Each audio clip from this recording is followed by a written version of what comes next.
নারে তাকবীর। সব অবিবাহিত মাইরা লাইছে, ভাড়া লাইছে দি। মির্জাগঞ্জ দরবার জিন্দাবাদ জিন্দাবাদ, নারে তাকবীর। এই আওয়াজটা ধরে রাখতে হবে। বিয়াতিরা রেডি? নারে তাকবীর। না খিস ভালো লইছে, কিন্তু তুমি কি দেখো নাই ইয়ারউদ্দিন খলিফা মারা যাওয়ার পর এখনো মানুষ তার সামনে দিয়ে লঞ্চ জোরে চালায় না, গাড়ি জোরে চালায় না। চরমনের সৈয়দ মরহুম ফজলুল করিম রহমাতুল্লাহ আলাইহি মারা যাওয়ার পর আসমান কেঁদেছে, জমিন কেঁদেছে। সারসিনার নেসারউদ্দিন মারা যাওয়ার পর এখনো মানুষ তার নাম শুনলে চোখের থেকে পানি বেরিয়ে যায়। শাইখুল হাদিস মারা যাওয়ার পর, মুফতি আমিনী মারা যাওয়ার পর, আল্লামা শাহ আহমদ শফি, নূর হোসেন কাসিমি মারা যাওয়ার পর আসমান কেঁদেছে, জমিন কেঁদেছে। বাংলাদেশের এমন কোন মসজিদ মাদ্রাসা নাই যেখানে তাদের জন্য নামাজ পড়ে তেলাওয়াত করে দরুদ পড়ে দোয়া করা হয় নাই। আর তুমি মারা গেলে পোলাপানে ফেসবুকে লেখে আর একটা উইকেটের পতন। আল্লাহ চারটা কসম খায়া বলেন, লাকাদ খালাকনাল ইনসানা ফি আহসানি তাকওয়িম। আমি আল্লাহ অবকাঠামোগত দিক থেকে, সূরতের দিক থেকে, রূপের দিক থেকে সবচাইতে মানুষকে সুন্দর করে বানাইছি। শুধু কি সুন্দর তা নয়, ওয়ালাকাদ কাররামনা বানি আদম। বনি আদমকে, মানুষকে আমি আল্লাহ সবচাইতে সম্মানী করে বানাইছি। এত সম্মান দুনিয়ার আর কাউকে দিই নাই। বলেন তো মানুষের শক্তি বেশি নাকি হাতির? বুঝা কন? কেউ কয় মানুষ, কেউ কয় হাতি। কন কন কারা হাতি কইছেন? কারা কারা তুদান?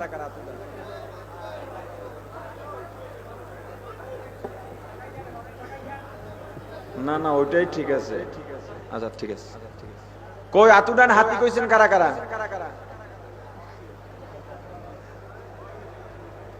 আতনামান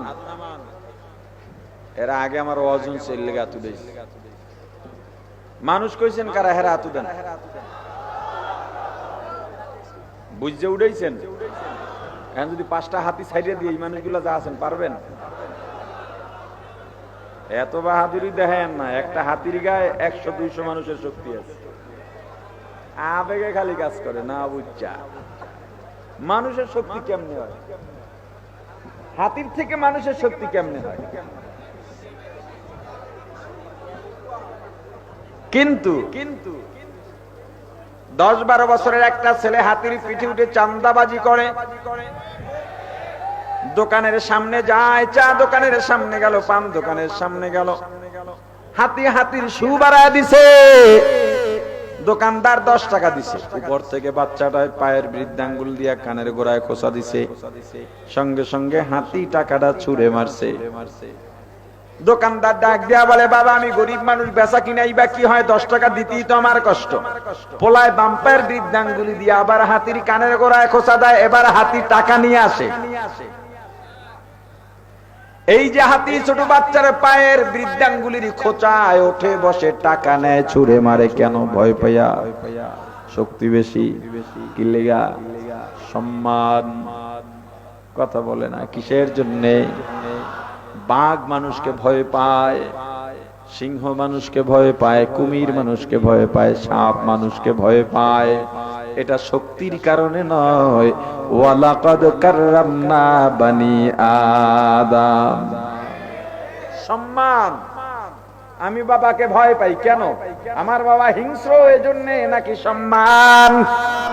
কথা বলে না। ইমাম সাহেবকে দেখলে আমি কাচুমাচু হয়ে খাড়াই। কথা কয় না। চেয়ারটা ছেড়ে দাঁড়িয়ে যাই কেন? ইমাম সাহেব হিংস্র এজন্য। কিসের জন্যে? আবার এক দলে সালাম পায়, দূর থেকে সালাম দেয় নেতা, চয় খুব নেতায় সালাম পাইয়া গর্বে ফুলতে ফুলতে গর্ভবতী হয়ে যায়,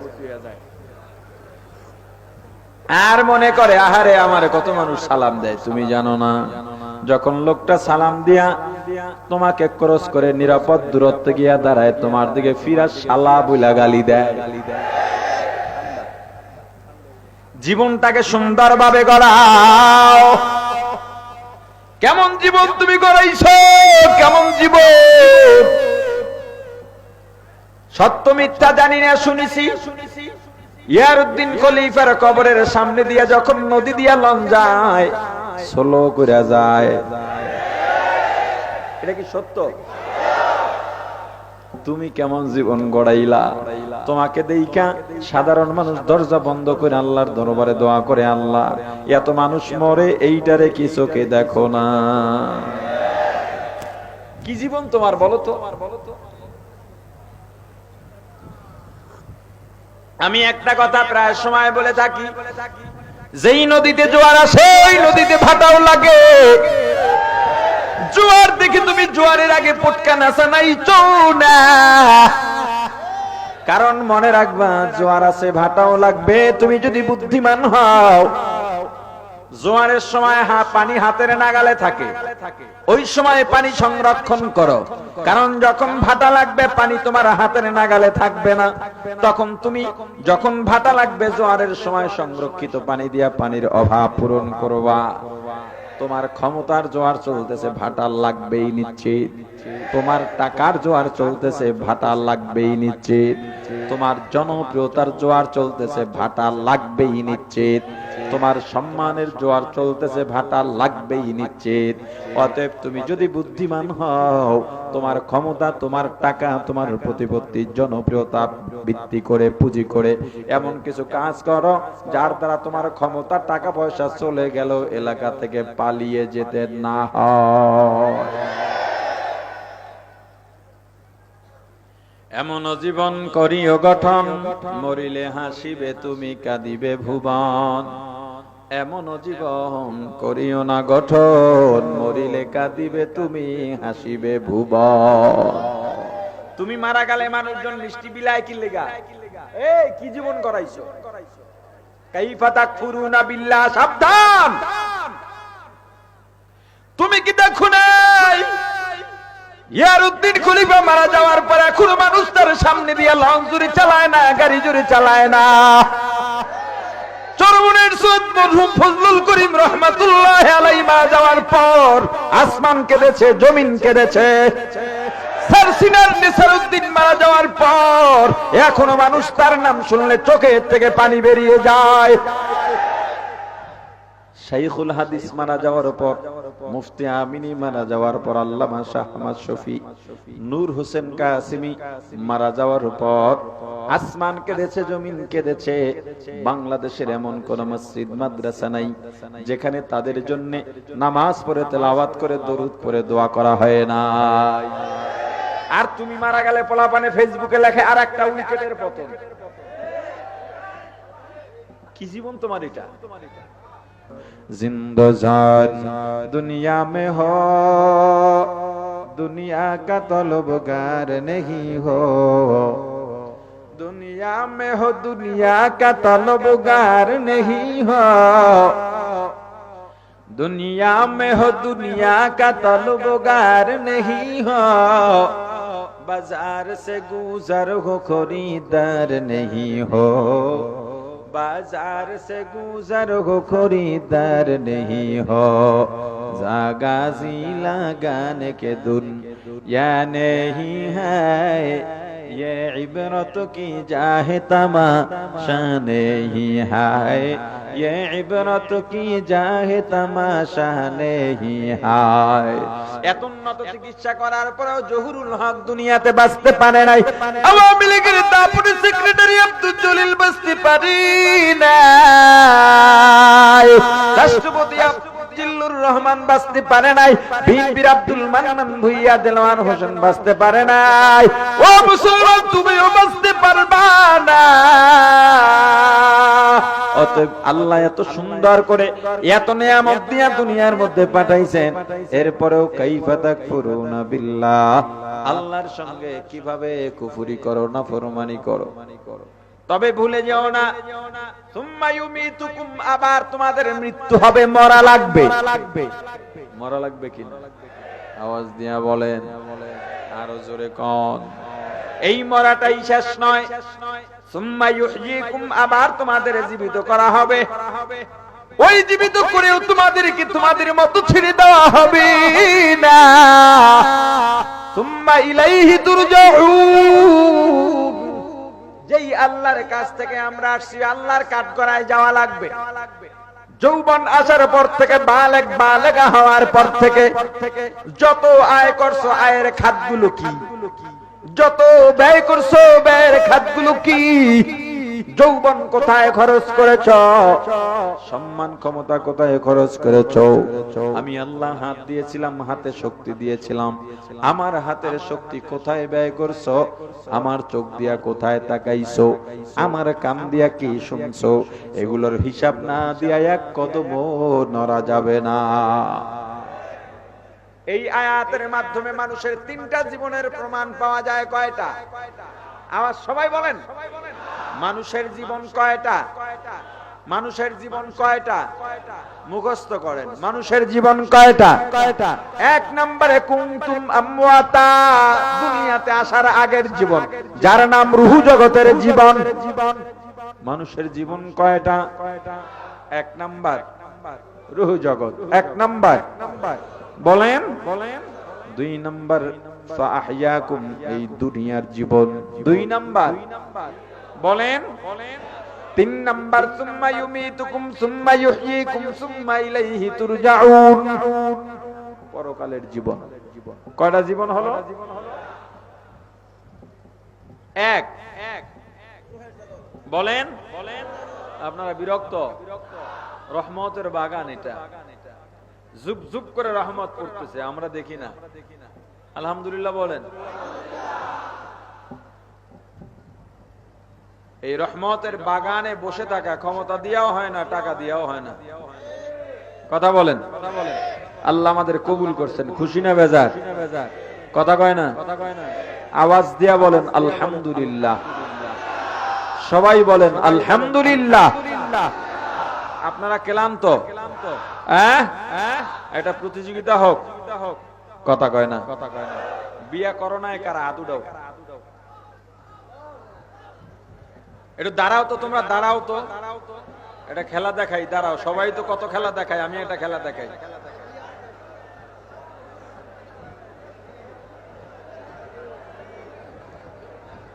আচ্ছা, 30 বছর বয়স যাদের হয়েছে তারা সবাই দাঁড়ান।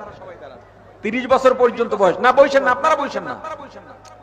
আরে অবিবাহিত তোমরা দাঁড়াও। 30 বছর পর্যন্ত যাদের বয়স তারা দাঁড়ান, বিয়ে তো হোক অবিবাহিত হোক।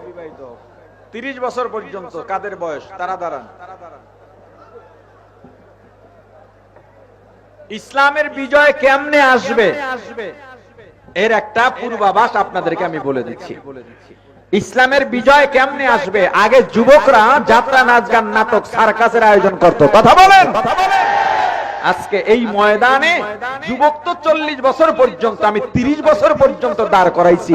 এই ময়দানে 5 ভাগের 4 ভাগ দাঁড়ায় গেছে। কথা বলেন। আমি বিশ্বাস করি এই যুবকদের হাতে যদি ইসলামের ঝান্ডা তুলে দেওয়া যায়, ওরা যদি ইসলামের তাকবীর দিয়ে সামনে এগিয়ে যায়, নাস্তিক মুরতাদ কসরি পাড়ার ন্যায় ভেসে যাবে।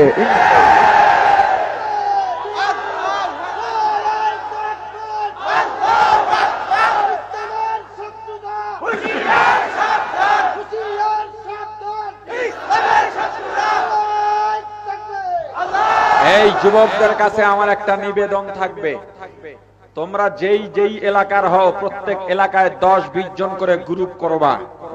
তোমরা হবে সাদা মনের যুবক। কথা বলে না? তোমার এলাকায় কোনো মাদক থাকতে পারবে না।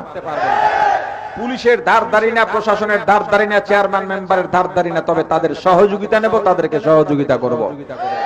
আমার এলাকা মাদক মুক্ত থাকতে হবে, ইফটিজিং মুক্ত থাকতে হবে।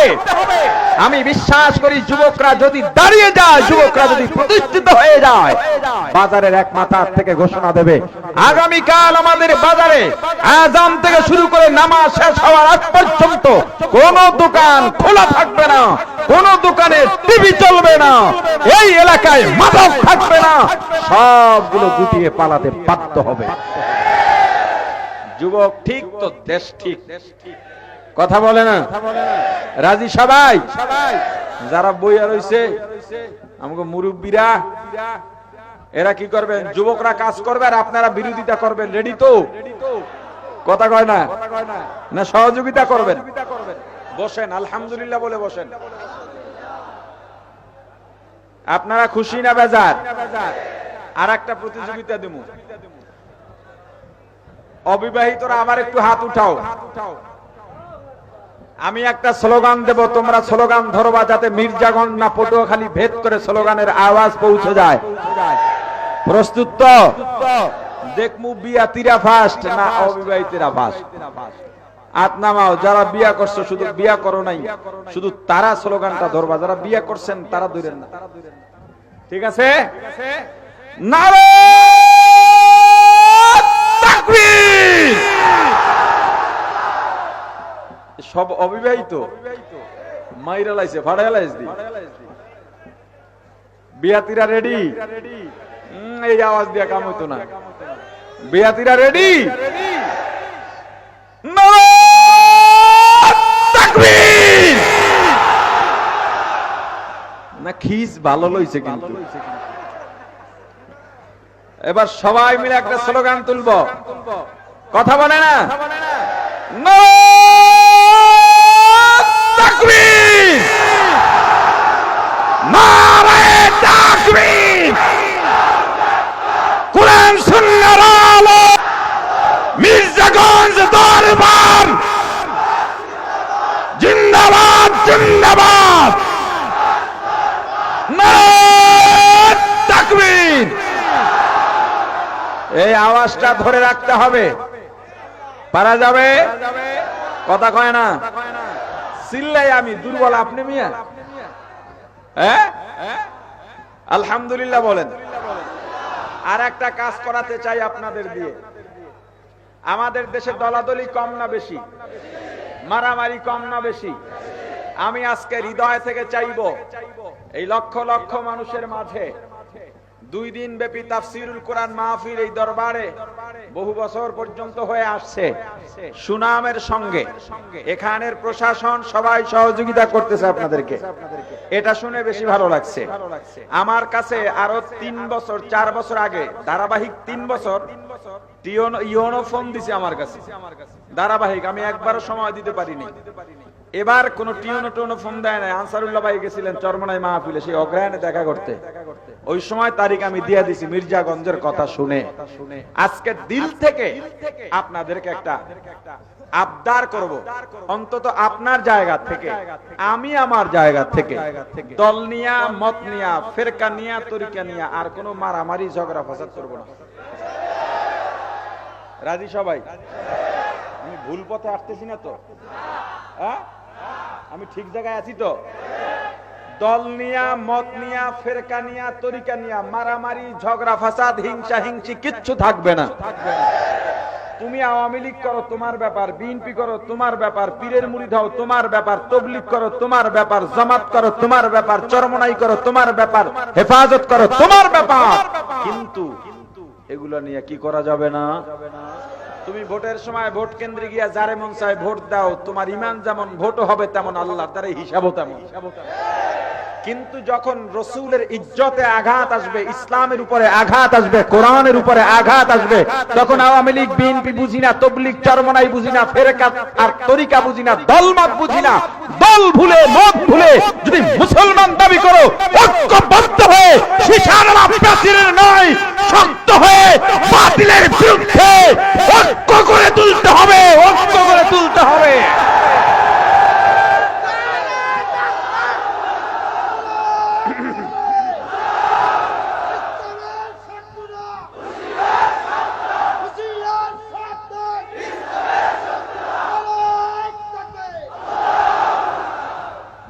মিলেমিশে থাকবেন, ঝগড়া নাই, ফাসাদ নাই। কে কে রাজি আছেন দুহাত তুলে দেখান। হাত দুইটা টান টান করে উঠান। মন থেকে উঠাইছেন? এমনি হাতে ডানে বামে নাড়া দেন। ভালো লাগে না খারাপ লাগে? আল্লাহ কবুল করেন। মন থেকে বলছেন তো? আর ঝগড়া করবেন না। এখনই হাঁটার সময় একজন ধাক্কা লাগলে এটি করবেন? কথা বলে না, মিলামিশা থাকবেন। বিশ্বাস হইতেছে না, হ্যাঁ বিশ্বাস হইতেছে না। মিলামিশা থাকবেন। আমার একটু বিশ্বাস করান। কেমনে করাইবেন? কোন হুজুর আপনি কেমনে বিশ্বাস করবেন? দাঁড়ান সবাই, সবাই দাঁড়ান। সবাই যারা মিলেমিশে থাকতে চান এই নিয়ত করছেন, সবাই দাঁড়ান, সবাই দাঁড়ান। মুসলমান এক জায়গায় হলে, সামনাসামনি হলে মহাব্বতের নিদর্শন। মহাব্বত বাড়ে, হিংসা কমে। কিসে? জোরে বলেন। সালাম দিতে জানেন? সালামালাইকুম, সালামালাইকুম, আসসালামাইকুম। কেমনে দিতে হয়? আসসালামু আলাইকুম ওয়া রাহমাতুল্লাহ। মনে থাকবে? জবাব কেমনে দিবেন? এখন থেকে একটাই কাজ হবে, ঝগড়া না, ফাসাদ না। যদি কেউ আপনার সাথে ঝগড়া করতেও চায়, ভাই হাতটা দেন, আসসালামু আলাইকুম। কথা কয় না? সালাম দিয়া যদি সুযোগ থাকে মুসাফা করা। মুসাফা কয় হাতে? কথা বলে না। যদি সুযোগ থাকে এরপরে মুআনাকা করা। মুআনাকা বুঝেন? কোলাকুলি কয়বার? একবার। কয়বার? কয়বার? দোয়া করলে বলবেন আল্লাহুম্মা জিদ মুহাব্বতি লিল্লাহি ওয়া রাসূলিহি। এই কামটা করা যাবে? তাহলে একদম উদ্বোধন হয়ে যায়। কথা কয় না? যার পাশে যে আছে সালাম দেন, মুসাফা করেন, মুআনাকা করেন। যে আমি আর জীবনেও ঝগড়া ফাসাদ করবো না। যেটা খারাই দিতে করে না, মনে করবেন ওদের মধ্যে শয়তানি আছে। সালাম মুসাফা মুআনাকা, সালাম মুসাফা মুআনাকা। মাশাআল্লাহ, আল্লাহ কবুল করেন। জাগর তুলেন, আল্লাহ কবুল করেন, আল্লাহ কবুল করেন, আল্লাহ কবুল করেন। আলহামদুলিল্লাহ বলে বসে যান। কাজটা কি খারাপ হইছে? কথা কয় না। কোমরটাও সোজা হইল, আমার কামটাও হয়ে গেল। এই ফাঁকে কিছু মানুষ ফাঁক দিয়া বাইরে হয়ে গেছে। আমার মনে হয় না যে বেশি বাইরে হয়েছে, 2-4 জন, আর বেশি না। ঠিক না? কিছু বাইরে হইব। সাইড বেঞ্চের কিছু লোক এমনি থাকে। কথা কয় না। কি হয়েছে? মাইক চলে না। ও ভাই মাইক চলে না। দেখুন তাড়াতাড়ি। ঠিক আছে, আপনারা বসেন। দাঁড়াই দেখেন না, বসেন। আচ্ছা মাইক ঠিক করবে, বলে দিছি ঠিক করবে। আপনারা বসেন, বসেন, ঠিক করবে। কি বলছিলাম? মানুষের জীবন কয়টা? আওয়াজ দিয়া বলেন।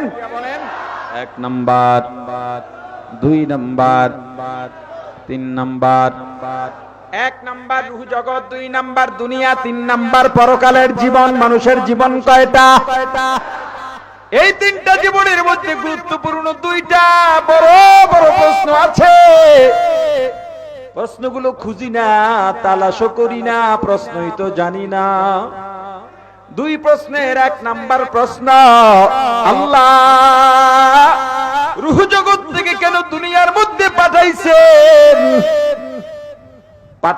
পাঠাইছেন ভালো কথা, আবার দুনিয়ার জগৎ থেকে পরকালে কেন যেতে হবে? বলেন তো, প্রশ্ন 2টা গুরুত্বপূর্ণ না গুরুত্বহীন? জোরে বলেন। আপনি মির্জাগঞ্জ মাহফিলে কেন এলেন? এই প্রশ্ন কি থাকবে না? আপনি কি বিনা উদ্দেশ্যে আইছেন নাকি? কেউ আইছে দোকানদার, দোকান দিয়া ব্যবসা করার জন্য, কেউ আইছে ঘুরা দেখার জন্য, কেউ আইছে বয়ানের জন্য, কেউ আইছে পকেট কাটার জন্য। উদ্দেশ্য আছে না নেই? সবার উদ্দেশ্য কি এক? মুসলমান ইমানদার, আল্লাহ যে দুনিয়ার মধ্যে মানুষ পাঠাইছেন, কেন পাঠাইছেন? আমি যে দুনিয়াতে আইলাম, কেন আইলাম? এই প্রথম প্রশ্নের উত্তরে আমি যে আয়াতে আলোচনা শুরুতে আয়াতে কারিমা তেলাওয়াত করেছি, আল্লাহ বলেন الذي خلق الموت والحياة ليبلوكم أيكم أحسن عملا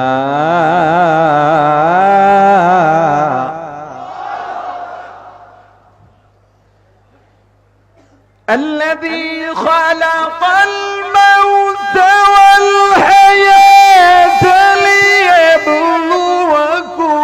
أيكم أحسن عملا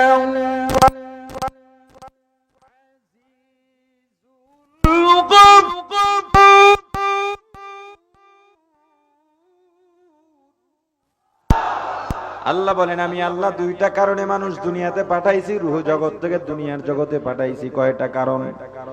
আওয়াজ দিয়া বলেন। এক নম্বরে লিয়াবলুয়াকুম, তোমাদেরকে পরীক্ষা করার জন্য। এক নাম্বার। দুই নাম্বার আইয়ুকুম আহসানু আমালা, তোমার আমলের ঝুলিতে কত ভালো আমল জমাইতে পারো, ভালো আমল জমাইতে পারো, এটার জন্য আল্লাহ দুনিয়াতে কয় কারণে পাঠাইছেন। আমরা দুনিয়াতে কয় কারণে আসছি? আহারে ভাই শব্দ দেন না, জোরে বলেন। এক নম্বরে পরীক্ষা, এখানেও সুয়ালে মুকাদ্দার। আল্লাহ দুনিয়াতে কেন পাঠাইছেন? রূহ জগতে বসে আমাদের প্রশ্ন উত্তর করে আপনি তো এক দলকে জান্নাতে আর এক দলকে জাহান্নামে দিয়া দিতে পারতেন। দুনিয়ার মধ্যে পাঠাবার কি দরকার ছিল? মুসলমান ইমানদার শিক্ষক ক্লাসের মধ্যে ঢুকে প্রশ্ন করলেন, বলো বাংলাদেশ কত সালে স্বাধীন হয়েছে? এক নম্বরে ছাত্র বলল 1971 সাল, দুই নম্বরে ছাত্র বলল 1971 সাল, তিন নম্বর ছাত্র বলল 1971 সাল। এবার বলেন সবাই কি পড়ে না কিছু আছে ঘরে? খালি কি ঘরে? পকেটে পিস্তল, কেসের মধ্যে ছুরি, বই খাতার ধারে কাছেও নাই। সে ছাত্র সংগঠনের বড় নেতা, তারে ট্যাক্স দিয়া শিক্ষক চলা লাগে। মুসলমান ইমানদার, এবার তিনের পরে যে ঘুরুন না ছাত্র, ওরা কয় পড়ার টেবিলে তো বসি না, জানি না বাংলাদেশের স্বাধীনতার সাল কবে, জানি না। যেহেতু 1 2 3 বলেছে 1971 সাল, আমরাও বলবো 1971 সাল। ওদেরটা যদি ঠিক হয় আমাদেরটাও ঠিক। ওরা যদি 5 নাম্বার পায় আমরাও পাস, ওরা যদি ফেল করে আমরাও ফেল। 1 নাম্বার ছাত্র ফেল করছে, তাহলে আমরা ফেল করলে আর কোনো লজ্জা থাকবে না। 1 2 3 ছাত্রের উত্তর শুনে বাকি সবাই বলল 1971 সাল। শিক্ষক ডেকে বললেন, তোমরা সবাই যেই জবাব দিয়েছো জবাব সঠিক, সেই হিসেবে সবাই সমান নাম্বার পাও। কিন্তু আমি শিক্ষক জানি সবার সমান নাম্বার পাওয়ার যোগ্যতা নাই, পাস করার যোগ্যতা নাই। আমি শিক্ষকের জানা অনুযায়ী যদি এখন এক দলকে 5 নাম্বার দিয়া দিই আর এক দলকে ফেল নাম্বার দিই, ফেল করা ছাত্ররা প্রশ্ন করবা একই উত্তর দেওয়ার পরে ওরা কেন পাস আমরা কেন ফেল?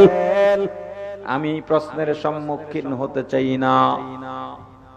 আবার যদি সবাইকে পাস বানায় দেই তাহলে একদম ছাত্রের সঙ্গে বেইনসাফি হয়। যেই ছাত্রগুলো মা বাবার টাকা বেহুদা খরচ করে নাই, ক্যাম্পাসে ঘুরে ঘুরে মেয়েদের পিছে সময় কাটায় নাই, রাত দিন লেখাপড়া করেছে, মুরব্বিদের সঙ্গে বেয়াদবি করে নাই, শিক্ষকদের সঙ্গে বেয়াদবি করে নাই, কষ্ট করেছে, ঘাম জড়িয়েছে, লেখাপড়া করেছে, ওদের সঙ্গে বেইনসাফি হয়।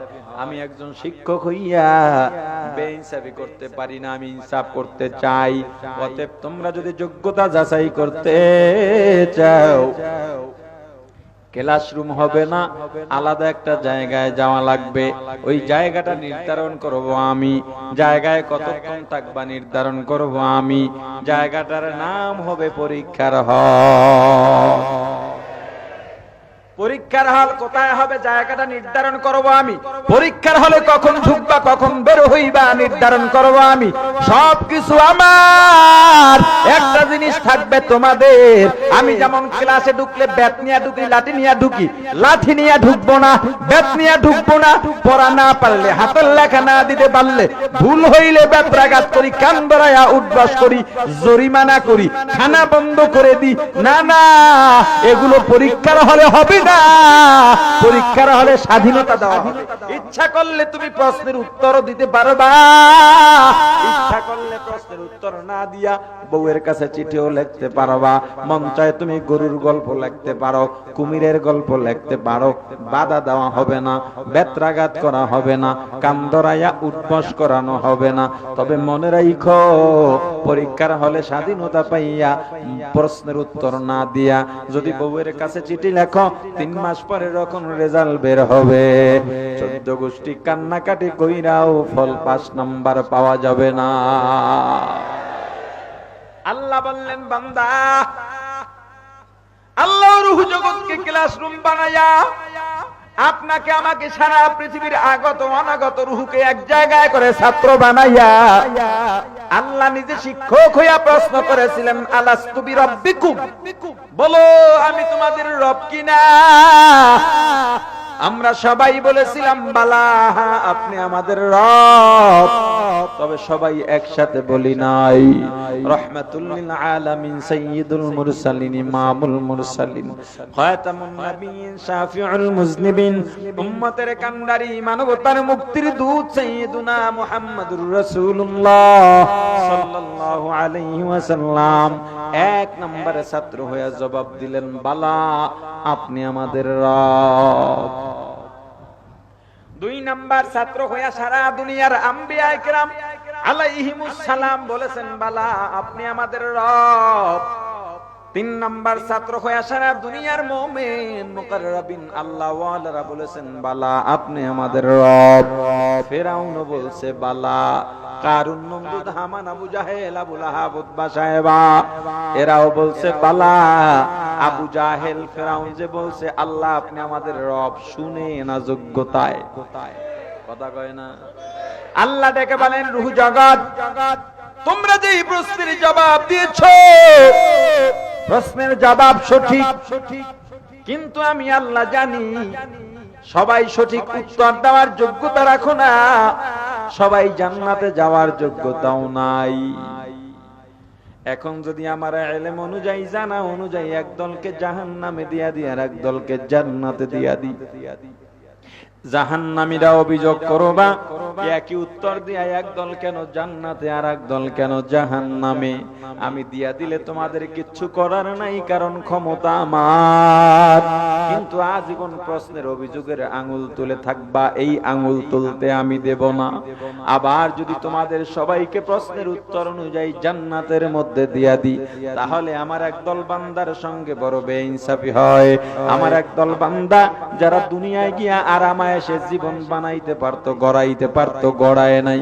আমার বান্দা আমি এত গরিব বানাইলাম, রিকশাওয়ালা বানাইলাম, শ্রমিক বানাইলাম, ঠেলাওয়ালা বানাইলাম, ইটের ভাটায় কাজ করে, নদীতে মাছ ধরে, ঘরটাও ভালো করে বানাইতে পারে না, বৃষ্টিতে পানি পড়ে, ঝড় এলে চাল উইরা যায়, বেড়া ভাঙা পড়ে, সন্তানগুলোকে দামি দামি বড় প্রতিষ্ঠিত মাদ্রাসা স্কুলে পড়াইতে পারে না। কিন্তু আমার বান্দা গভীর রাতে উঠে যাই নামাজ বিছায়া আমি আল্লাহকে অভিযোগ দেয় না, বরং চোখের পানি ছেড়ে কাঁদার বলে, আমার মালিক আল্লাহ, আমাকে যে আপনার পায়ে সিজদা দেওয়ার তৌফিক দিয়েছেন, এর চাইতে বড় নেয়ামত আর কিচ্ছু নাই। আউলিয়ারা কারে উকবা ইখতিয়ার, জাহেলারা কারে দুনিয়া ইখতিয়ার, আশিকারা মিল্লাত মাযহাব জুদাস্ত, আশিকারা মিল্লাত মাযহাব খুদাস্ত, মিয়ানে আশিক মাশুক রমজিস্ত, কিরামান কাতিবিন রাহম খবর নিস্ত। মুসলমান ইমামদার, আমার বান্দা একটা ভোটের দাম কি? প্রধানমন্ত্রীর ভোটের যেই দাম, আপনার আমার ভোটেরও সেই দাম। এজন্য নির্বাচনে সবার কদর বাইরা যায়, কত কয় না। রাত 3টার পর প্রার্থী কাছে টাকার বস্তা লয়া রিকশাওয়ালা বান্দাকে দেওয়ার জন্য,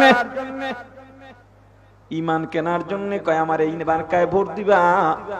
রিকশা 5টা কেনা যায়, টাকাটা রাখে নাই, চুইরা মারছে সর, ইমান বিক্রি করতে পারুক না। এমন ইমানদার আছে না নাই?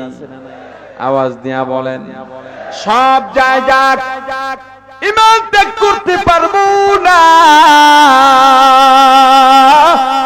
কত মানুষ মন্দ বলে, টুপি মাথায় দিয়া চলি, অল্প বয়সে দাড়ি রাখলাম, মানুষ মোল্লা মুন্সি বইলা টিটকারি মারে, দাড়িটা তবুও কামায় নাই, ছাটে নাই। মাথার মধ্যে টুপি দিছে, টুপিটা নামায় নাই। প্রশাসনে চাকরি করতে গেলে দরখাস্ত দিয়া দাড়ি রাখা লাগে। দরখাস্ত দিছে, আমি দাড়ি রাখা ছাড়া চাকরি করতে পারুম না। বলে না, দরখাস্ত মঞ্জুর হয় না, বলে চাকরি ওর গুল্লি মারি। মঞ্জুর হইলে দাড়ি নিয়ে তারপরে চাকরি করে। গার্মেন্টস এর মালিক বলে দিছে আজকে অনেক কাজ, অনেক ডেলিভারি আছে, কেউ কোনো অপচয়ের সময় নষ্ট করবা না। শ্রমিক নামাজে দাঁড়ায় গেছে, নামাজের পরে মালিক বলে সময় কেন অপচয় করলা?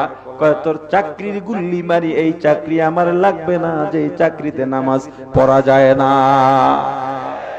আমার বান্দা জমিনের মধ্যে কাজ করে, আসরের আজান হয়ে গেছে, এই অবস্থায় মসজিদে গিয়া জামাত পাবে না, মাগরিবের রক্ত হয়ে যাবে, নামাজটা যায় যায় অবস্থা।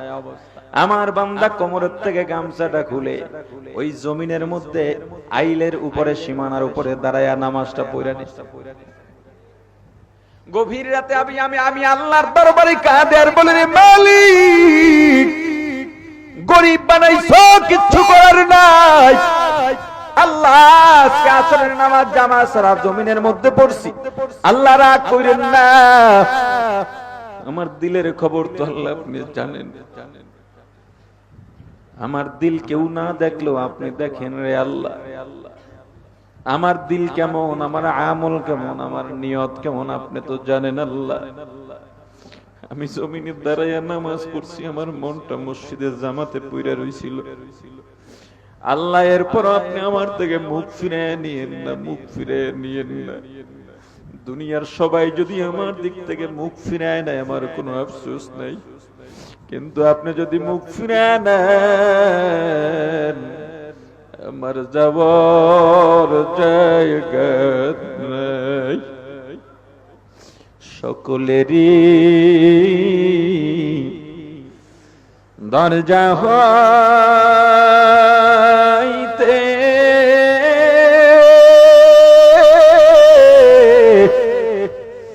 ফিরিয়া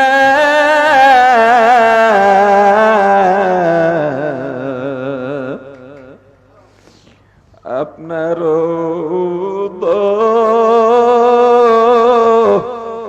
রোজাই রইলাম পুরিয়া, আপনার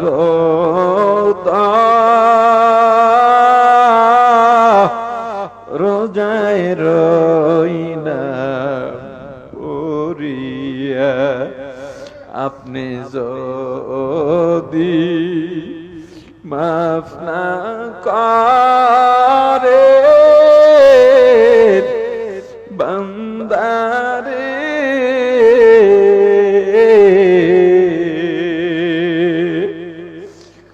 বলে না আপনার বান্দা যাবে কারদারে, বলে না আপনার বান্দা যাবে কারদারে। সকলেরই দরজা হইতে ফিরিয়া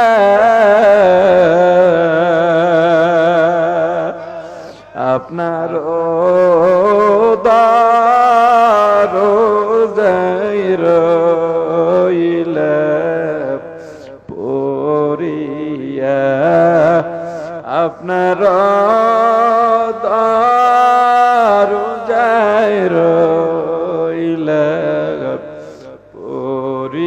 করিয়া এ জীবনে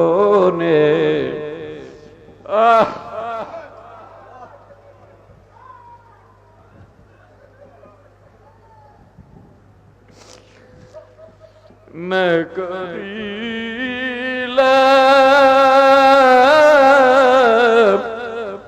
বন্দেগী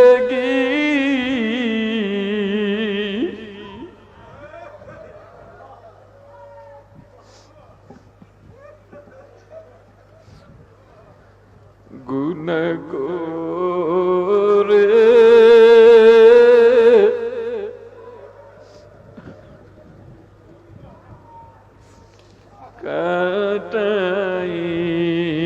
কাটাইলাম জিন্দেগি গুনাহ করে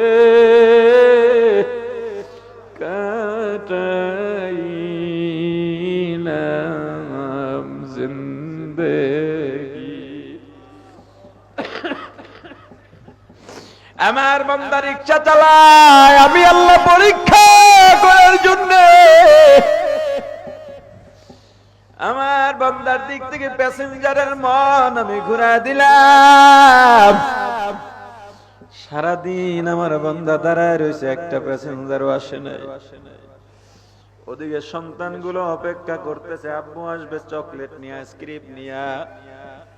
বিবি অপেক্ষা করতেছে, আমার স্বামী আসবে বাজারে নিয়ে। সকাল থেকে কোনো রান্না নাই, সন্তানগুলো খাবার পায় নাই। সন্ধ্যাবেলা 20-30 টাকা নিয়ে 1 কেজি চাউলও কেনা যায় না। আমার বন্ধু বাসার দিকে ফিরছে,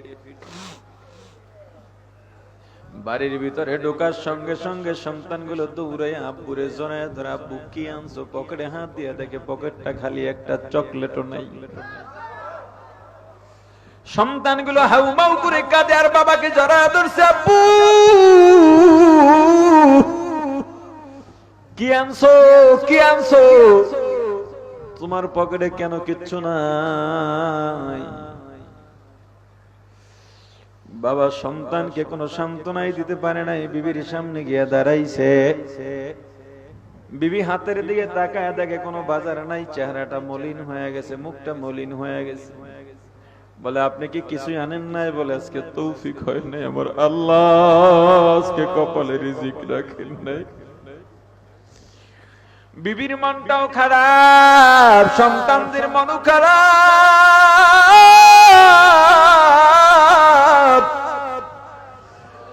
কিন্তু আমার বান্দার মনটা খারাপ না। সন্তানগুলো কাঁদতে কাঁদতে ঘুমায় গেছে, বিবি কাঁদতে কাঁদতে ঘুমায় গেছে। আমার বান্দা সন্তানের দিকে তাকাইয়া কলিজাটা ফাইতেছে। এরপর আমি আল্লাহর উপরে অভিযোগ দায়ের করে নাই, গভীর রাত্রে যায় নামাজ বিছায়া দিছে আর বলে, আমার আল্লাহ আমি আজকে টাকা পাই নাই, আমার সন্তানের মন খারাপ, আমার বিবির মন খারাপ। আল্লাহ আপনি তো আমার দিল দেখেন, আমার মনটা খারাপ না। কারণ আমার বিশ্বাস আছে রিজিকের মালিক আল্লাহ।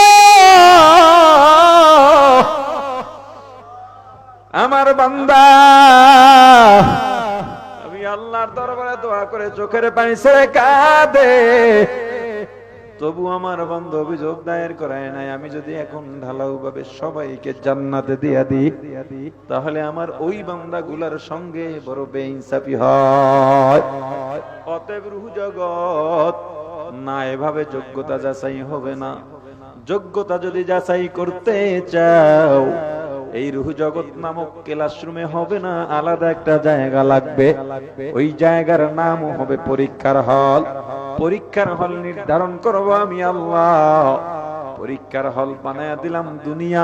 এই দুনিয়া নামক পরীক্ষার হলে কখন যাইবা, অর্থাৎ কখন জন্ম, কখন ফিরবা, অর্থাৎ কখন মৃত্যু, এটাও নির্ধারণ করব আমি আল্লাহ। দুনিয়া নামক পরীক্ষার হলে সবকিছু হবে আমার, তবে বান্দা একটা জিনিস থাকবে তোমার, সেটা হলো স্বাধীনতা, ইচ্ছা শক্তি।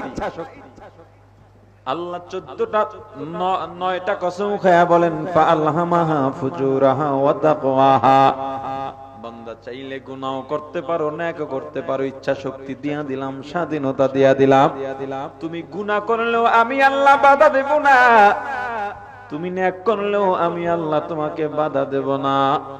তবে বান্দা দুনিয়ার স্বাধীনতা পাইয়া যদি অন্যায় করে বেড়াও, অন্যায় করে বেড়াও, অন্যায় করে বেড়াও, মরার পরে যখন ফলাফল দেখবা 14 গোষ্ঠী মিলে কান্নাকাটি করলেও পাস করা যাবে না। দুনিয়ার পরীক্ষায় একবার ফেল করলে আবার পাস করার সুযোগ থাকে, পরকালের পরীক্ষায় ফেল করলে পাস করার সুযোগ থাকে না। মুসলমান ইমানদার, ওয়ালানাবলুওয়ান্নাকুম বিশাইইম মিনাল খাউফি ওয়াল জূ' ওয়া নাকসিম মিনাল আমওয়ালি ওয়াল আনফুসি ওয়াত তামারাত। এ বান্দা, আল্লাহ তাকিদ দিয়া বলেন, নিশ্চয়তা দিয়া বলেন, আমি আল্লাহ পরীক্ষা করবই করব, করবই করব।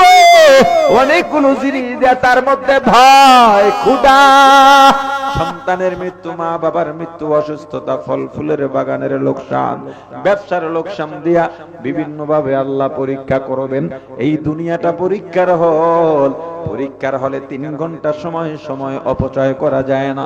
প্রশ্ন কিন্তু থেকে যায়, এই দুনিয়ায় আসছি পরীক্ষার জন্য, এই দুনিয়া অবহেলায় কাটায়ও না, অবহেলায় কাটায়ও না। একটা কথা মনে রাখবা, দুনিয়া ছেড়ে কবরে যাওয়া লাগবে কি লাগবে না। পেছনে যত গুনাহ করছি খাস দিলে তওবা করো। গুনাহ করতে করতে করতে করতে পাহাড় পরিমাণ গুনাহ করছি, আসমান জমিনের মাঝখানের জায়গাটা গুনাহ দিয়ে ভরে ফেলেছি, সাগরের পানির ফেনার পরিমাণ গুনাহ করছি। যদি তওবা করার মতো করা যায়, গুনাহগুলা আল্লাহ মাফ করবেন। শুধু তাই নয়, বরং গুনাহগুলা আল্লাহ নেক দিয়া পরিবর্তন করে দেবে। আল্লাহর ঘোষণা, কার ঘোষণা? জোরে বলেন। এ গুনাহগার, আল্লাহ তোমার দিকে তাকায় রইছেন। পয়গম্বর মুসা আলাইহিস সালাতু ওয়াস সালামের জামানায় মিশরের মধ্যে বৃষ্টি নাই, পানির অভাবে শিশু বৃদ্ধ নারী জওয়ান সব হাহাকার করতেছে। পয়গম্বর মুসা আলাইহিস সালাতু ওয়াস সালাম মুসলমান উম্মতদেরকে এক জায়গায় করে একটা দোয়ার আয়োজন করলেন বৃষ্টি হবে বলে। মানুষজন, হাজার হাজার মানুষজন, মুসলমান উম্মত জমায়েত হয়ে গেছে। আল্লাহ জানায় দিলেন, পয়গম্বর, আমি ততক্ষণ পর্যন্ত মিশরের মধ্যে বৃষ্টি দেব না যতক্ষণ পর্যন্ত তোমাদের মজলিসের মধ্যে বসে থাকা একটা জিনাকার না উঠে যায়। পয়গম্বর ঘোষণা করে দিচ্ছেন, কে আছো জিনাকার, উঠে যাও, উঠে যাও। তুমি যদি না উঠো আল্লাহ বৃষ্টি দেবেন না, আর যদি না উঠো আল্লাহ তোমাকে চিহ্নিত করে দেবেন। জিনাকারের খবর হয়ে গেছে। দুনিয়ার মানুষ কত ভালো জানতো, দুনিয়ার মানুষ কত সম্মান করত। এলাকায় শ্রেষ্ঠ সন্তান হিসেবে ফুলের মালা গলায় পরলাম, অথচ আমি এত বড় অপদার্থ দুনিয়ার কেউ জানতো না। এখন যদি এখান থেকে উঠে যাই, যারা আমার সামনে মাথা নত করে থাকতো, আমাকে দেখলে চেয়ার ছেড়ে দাঁড়িয়ে যাইতো, ওই মানুষগুলো তো তোমার জুতা নিক্ষেপ করবে। বুঝলাম, তাও এমন একটা জায়গায় চলে গেলাম যেখানে আমাকে কেউ চিনবে না। কিন্তু সেখানে যাওয়ার পরেও যদি আল্লাহ বলে দেন, ওরে জিনাকার, এটাও আমি আল্লাহর জমিন, আমার জমিনে কোথাও থাকতে পারবা না। তখন আমি কই যাব? যাওয়ার কোনো জায়গা নাই। বরং যে আল্লাহর সঙ্গে অন্যায় করেছি, ওই আল্লাহর কাছে লাইনটা লাগাই। জিনাকার যখন আল্লাহর সঙ্গে কানেকশন লাগায় দিতে, সঙ্গে সঙ্গে মিশরের জমিনে জুব জুব করে বৃষ্টি ভরা শুরু হয়ে গেছে। পয়গম্বর রেগে গেলেন, আল্লাহ আপনি বললেন জিনাকার না উঠলে বৃষ্টি দেবেন না, অথচ কাউকে উঠতে দেখলাম না, বৃষ্টি কেন হলো আল্লাহ? আল্লাহ ডাক দিয়া বলেন, পয়গম্বর, আমি আল্লাহ যা জানি তুমি তা জানো না। ও ও পয়গম্বর, সন্তান যখন অন্যায় করে মা বাবা সন্তানকে ঘর থেকে বের করে দরজাটা লাগায় দেন, সন্তান ও মা বাবার সঙ্গে অভিমান করে রাগ করে বন্ধু বান্ধবের সঙ্গে খেলাধুলায় লিপ্ত হয়ে যায়, সারাদিন বাড়ির কথা ভুলে যায়, মা বাবার কথা ভুলে যায়, আমার বাড়ি যাওয়া লাগবে, বাড়ি যাওয়া দরকার ভুলে যায়। যখন সন্ধ্যা ঘনিয়ে আসে, ডানে বামে সামনে পেছনে তাকায় দেখে বন্ধু বান্ধব নাই, যার যার মতো চলে যাচ্ছে। কেউ একবারও ডাকে না।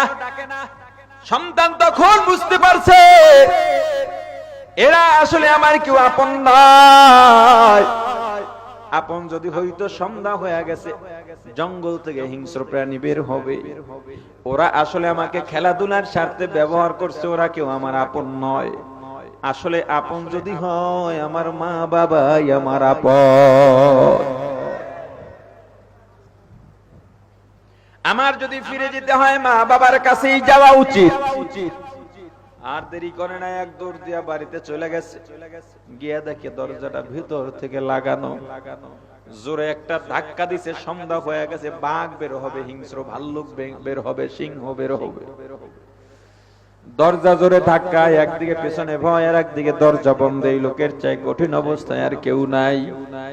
দরজা ধাক্কায় আর বলে মা গো দরজাটা খুলে দাও। ভিতর থেকে মা গুসা করে বলে না, দরজা খুলবো না, তোর মতো সন্তান আমার দরকার নাই। সন্তান বুঝতে পারছে এমনি এমনি হবে না, একটু নরম কণ্ঠ করা লাগবে, 2 ফোঁটা চোখের পানি ছাড়া লাগবে।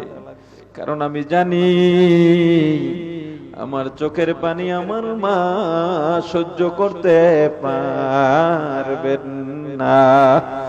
এই চিন্তা করে সন্তান দরজার সামনে বসে গেছে, একেবারে কাচুমাচু হয়ে, ছোট হয়ে, জড়ো সড়ো হয়ে বসে গেছে। অহংকার দূর করে দিছে, একেবারে ছোট হয়ে গেছে, চোখের পানি ছেড়ে দিছে, অন্তর থেকে নরম বানাইয়া মাকে ডাকে, মা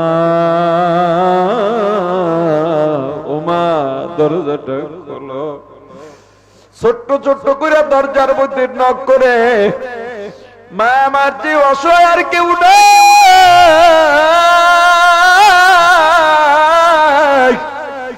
ও মা দরজা যদি না খোলো কোথায় যাবা?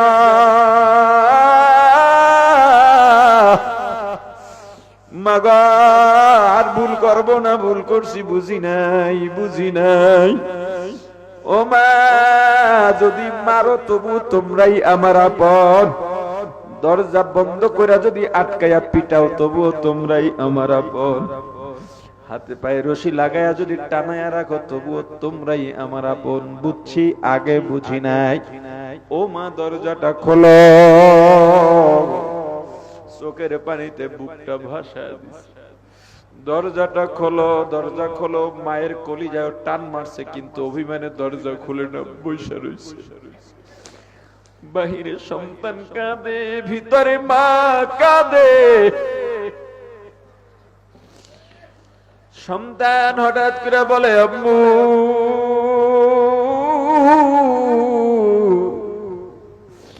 চারিদিক থেকে সন্তান নেমে আসছে, হিংস্র প্রাণী বের হবে।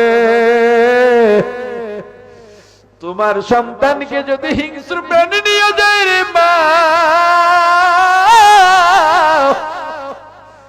তোমাকে কে মা বলে ডাকবে রে মা? মার সহ্য করতে পারেন না, একটা দৌড় দিয়া গিয়া দরজাটা খুইলা সন্তানকে জড়াইয়া নেয়।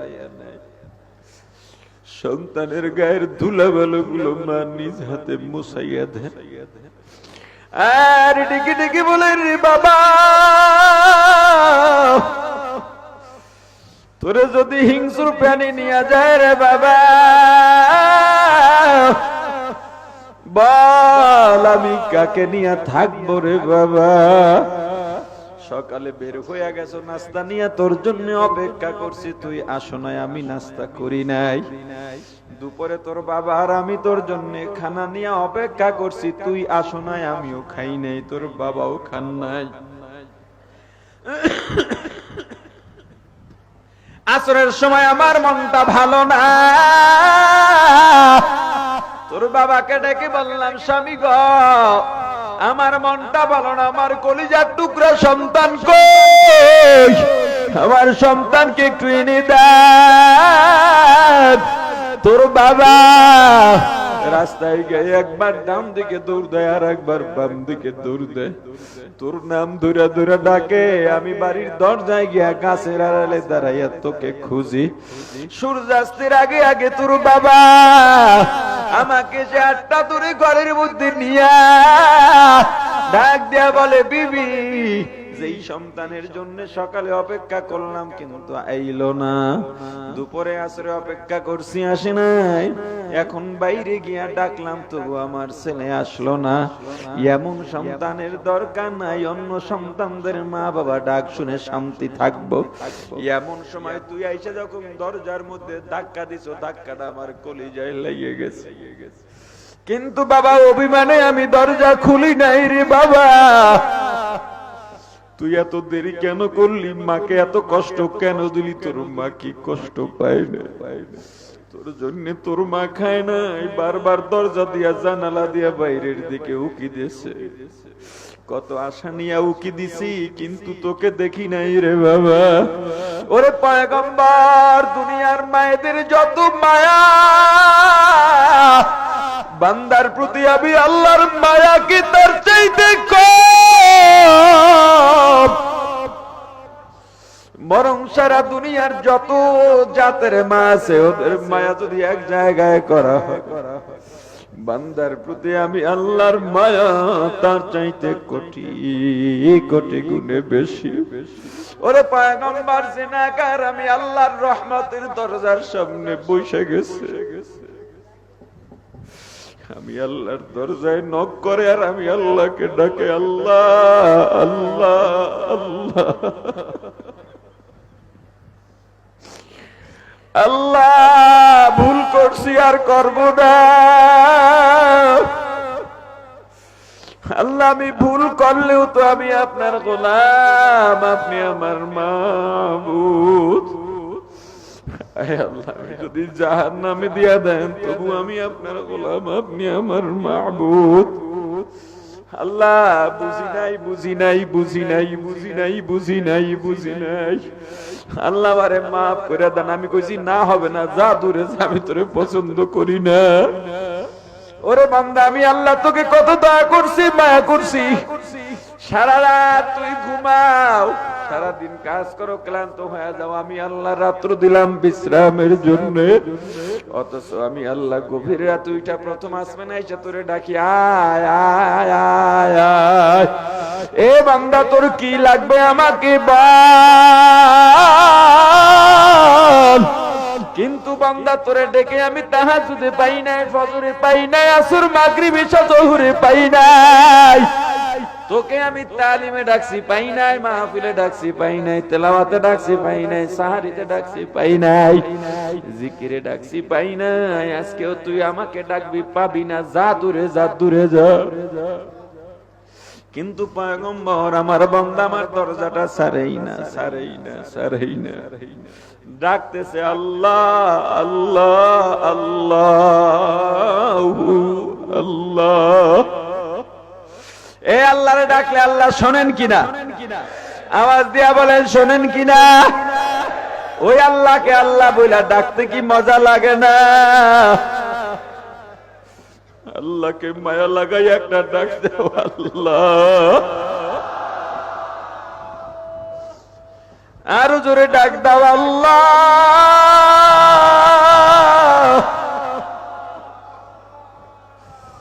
আল্লাহ আমাদের মাফ করে দেন আল্লাহ। এই এতগুলা মানুষ আমরা আপনার রহমতের দরজায় এসে খাড়াইছি, কার মনে কি দুঃখ জানি না। আল্লাহ আমাদেরকে আপনি দূরে সরাইয়া দিয়েন না আল্লাহ, আমাদের গুনার কারণে আমাদেরকে দূরে সরাইয়া দিয়েন না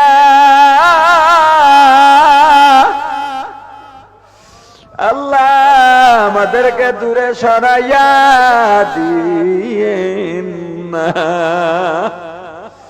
ও পয়গম্বর, জিনাকার যখন আমি আল্লাহর দরজা দুইরা ধাক্কাইতেছে, একটা সময় আমি আল্লাহর রহমতের দরিয়ায় তুফান শুরু হয়ে গেছে।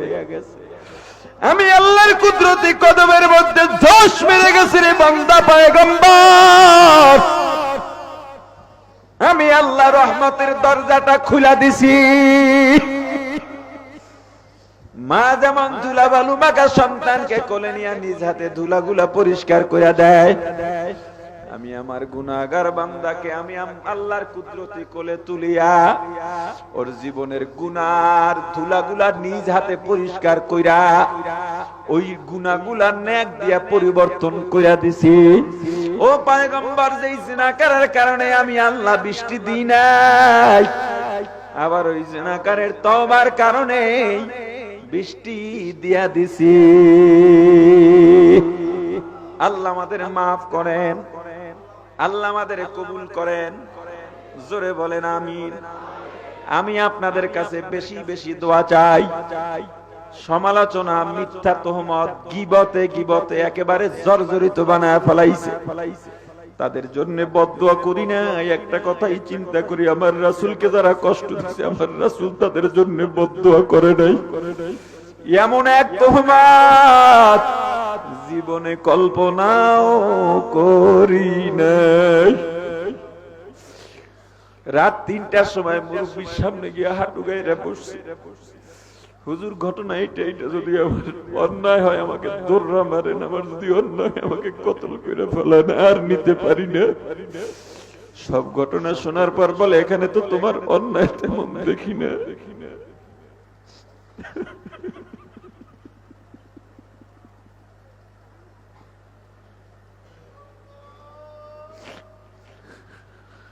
বলছে, বাবা তুই যদি অন্যায় করো তবু তওবা কর, তুই আল্লাহর দিকে আগাইতে থাকো না, সমালোচনা নিয়ে পিছু পড়ে থাকো।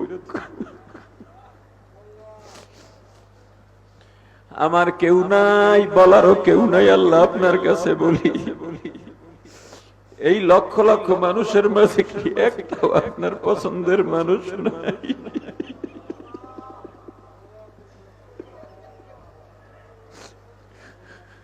আল্লাহ আপনি আমার অন্তর জানেন, আমি কে সেটাও আপনি জানেন।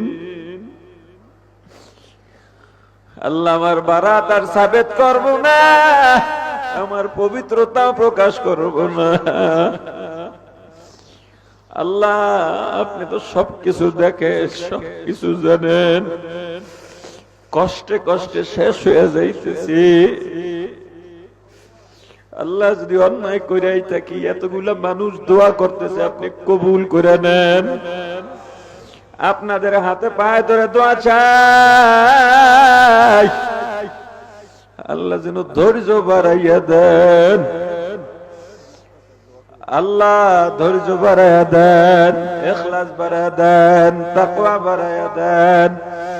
আয় আল্লাহ, যারা মিথ্যা তোহমত আর সমালোচনা করতেছে ওদের খুব মাফ করে দিলাম।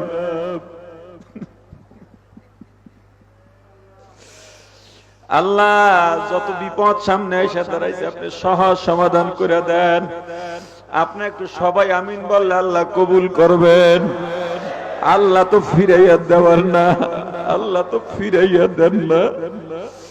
আল্লাহ এখানে যদি একজনের দোয়া আপনার কাছে কবুল হয়, তাকে উসিলা করে আপনি আমাকে বিপদ থেকে হেফাজত করেন।